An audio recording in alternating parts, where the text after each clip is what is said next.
Mondays to Die Mods Weekly. The show will help you figure out what mod's good for you. And this week, as you guys can see here, we have a cool week ahead of us. But before we jump into that, I want to say, mod authors, you guys are freaking killing it. Alpha 21 should be coming out hopefully sometime within the next few months. But with this late into an alpha cycle, you guys are still coming up with new mods, you're still updating old mods, and that is awesome. I love seeing that. And also, community members, thank you guys so much for the support. But now we're going to go ahead and jump into the mods.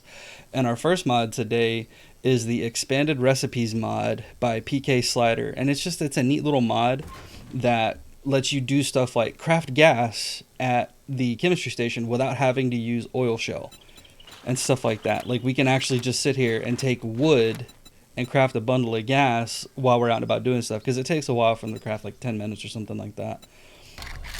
Or let's say you don't want to craft gas, you just you like having eggs. Well, now you can, if you have a ton of feathers and extra meat, like I always do. You can have extra eggs. Like, I don't know about you guys, but I always have tons of meat and feathers.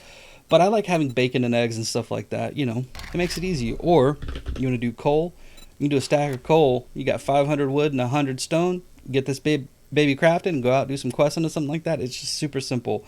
It's just a small, stupid little thing that I think you guys are going to enjoy if you're like me, where it takes a lot of the grind, that unnecessary grind, I think, out of it. And especially like for the gas, for me, I just don't want to wrench everything. I don't want to have to go constantly farm oil shell. Just let me spend a bunch of wood to go do something like that, because wood's the simplest resource in the game to get. But with that, folks, we're going to go ahead and move over to the next mod.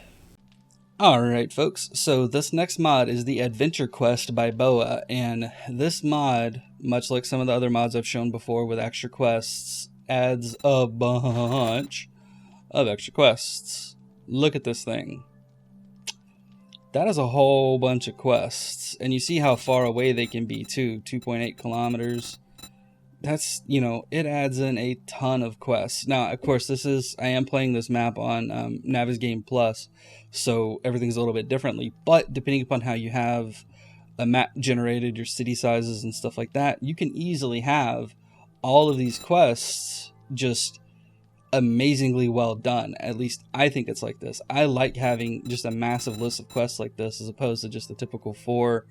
And with some of the other mods I've shown before, 5, 10, whatever, now you have a massive list of quests that you can go do. And it's a lot easier to be able to say, okay, I'm going to do some buried quests or whatever. And you have a good amount of variety, a lot of buried, some fetches, clears, stuff like that. So you can really have a lot of fun with doing your quests. But with that, folks, we're going to go ahead and move on to the next mod. Alright, folks, so this next mod is the No Repeat POIs by Altered, and I probably should have included this one in the last one, but I was fiddling around and I think I broke something, and that's why I didn't include it in this one. I had to change the XML files and stuff again. But what this mod does is makes it to where you don't have a repeat POI as you've taken a quest. If we take this quest right here for this gas station, car wash, it's going to put a 30-day timer on that POI, so it can't pop up again. Now, this is really good for maps where you've got like a massive city or you've got a big group of people, because the way that the mod is going to interact with everything is it's going to mark it.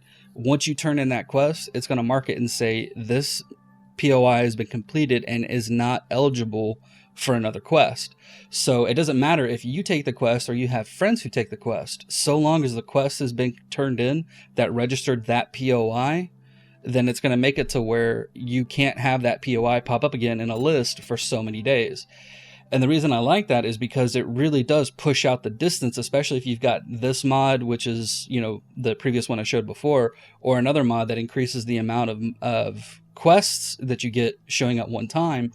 It's really going to push that distance out and make you get out and explore a lot more, as opposed to just picking everything that's, 300, 200, 100, 78, 80, meters away. It's going to push you out and about to get you exploring your maps and get you out in the world a lot more.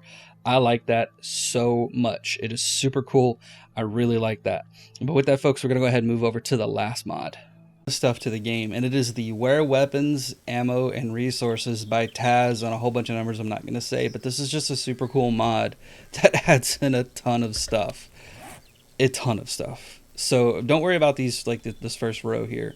We're looking at the Fletch shotgun ammo, taser shell ammo, Dragon's Breath, the beanbag shells, 30-06s, mini spike stuff, 25mm rounds, lawnmower blade, rebar knuckles, a rebar axe, rebar hatchet, concrete rebar battle sledge.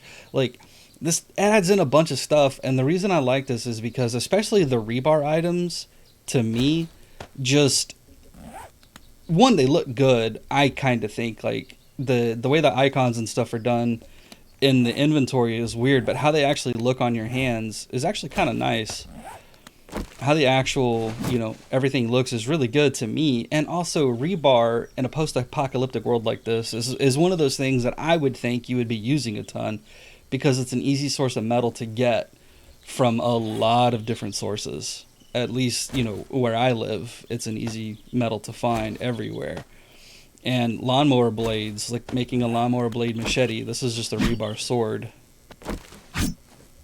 And that's a lawnmower blade machete. Like, it's actually really well done. I love the way that looks. Like, in a survival situation, this would be one of those things that I know I would be trying to gather and craft, or at least take with me, because it's going to be just like this. One side is going to be sharp, because that's how lawnmowers work. And you can use it to, fight, survive, and do whatever you with. Like, I like stuff like this. To me, it makes it a lot better, because I'm not going to say I see myself actually doing it. That's kind of dumb. I know I would die within a few hours of a zombie apocalypse happening, but I would like to think that if I survived, these would be the things I would actually go out and find and try to do, because the way that the resources would be, having rebar stuff, lawnmower blade weapons, just anything like that, any little thing I can make would be my go-to solution for trying to survive. And it's a hell of a lot easier than digging up metal from the ground. I mean, come on, you find rebar like this, being able to craft stuff like that, yeah. Just sharpen one side of it, wrap the other side in some stuff to keep your hand protected, and you're good to go. But with that, folks, we are done for the week. Thanks for sticking around. I hope you had fun. If you liked the episode, go ahead and like, subscribe if you aren't. Have fun, folks. Take it easy, and we will see you next time.